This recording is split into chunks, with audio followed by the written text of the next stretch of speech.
All right. First of all, it's a pleasure just meeting the two of you, and just to come right to the point.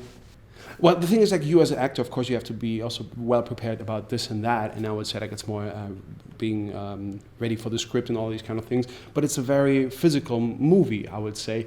Is it that most of the stunts you had to do them yourself, or did you have some guys standing in there for you? Because that looked kind of risky what you did.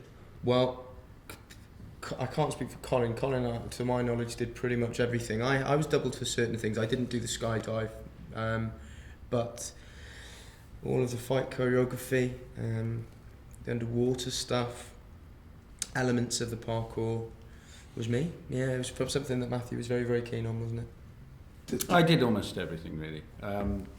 Anything that is, because the insurance company have something to say. So anything that is considered a risk to either your life or even to your continuing the film, they insist that somebody else does. And that means things that involve rigs, jumping out of an aeroplane, anything where you're involved hanging off a wire, or I don't know, it's not because of difficulty, it's because of this will involve crashing a car or smashing into a wall. Yeah, exactly. And if a stuntman is injured, there are other stuntmen. There's another stuntman, and this is brutal, but that is how they operate. And unfortunately, it's not because we're precious for any other reason, and that we need to be on camera, so they can't afford for us to be replaced. It's fine if it's the end of the movie. And funnily enough, there's a couple of things that I was doubled for. That wasn't because I couldn't do it. It's because I needed to be on so many different units filming that they didn't have the time to use me because they had a certain date by which they needed to. Well, I tell you were doubled a couple of times in the pub fight when you weren't even doing anything. That's true. So just a guy with a hat sitting in the background because he was busy filming something, so they had to get somebody else to sit there. Yeah, but also talking about the fight scene, I don't want to give away too much of the film itself, because this is incredible fight scene. I thought after Sherlock Holmes, I've seen it all, but apparently somebody found a way just to improve even that matter.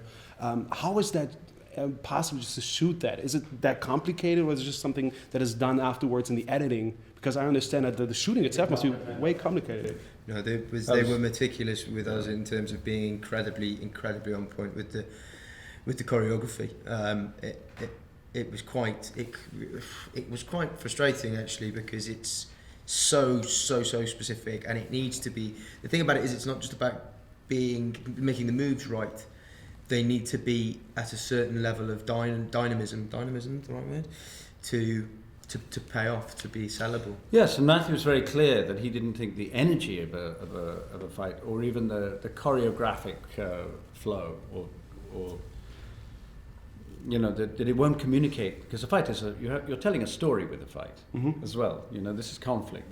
You're trying to do this, the person tries to stop you, and the trouble with a lot of quick cut fights that are sold just by the edit is you lose the story. There's a tendency to lose the story. It's aggressive, they're being skillful, but you don't know what just happened. Something happened, but I think Matthew wanted to see human interaction like theatre as much as possible, and to construct a set piece which would work just as well even if there was no editor. That a theatre audience would be able to see the film. Yeah.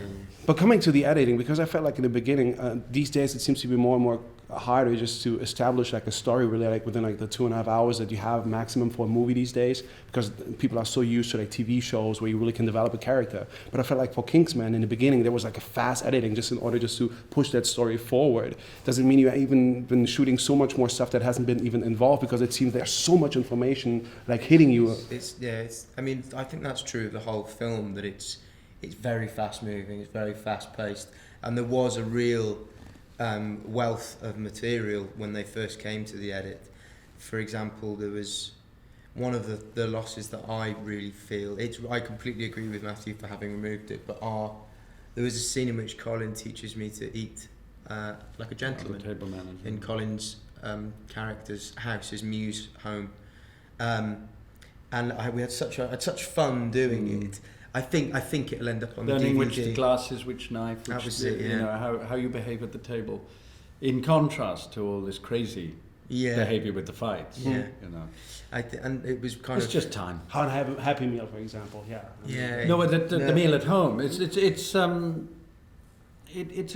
pace. You know, if the movie needs to be faster here or slower here. All right. So I'm giving the end. First of all, while I'm looking for it, perhaps there could be like a Kingsman 2. I could tell. You never know. Don't rule it out. Don't rule it out. Me neither. So thank you so much and I enjoyed it. Thank you. Looking forward for the next one. All right, guys. Cheers, really good to meet you.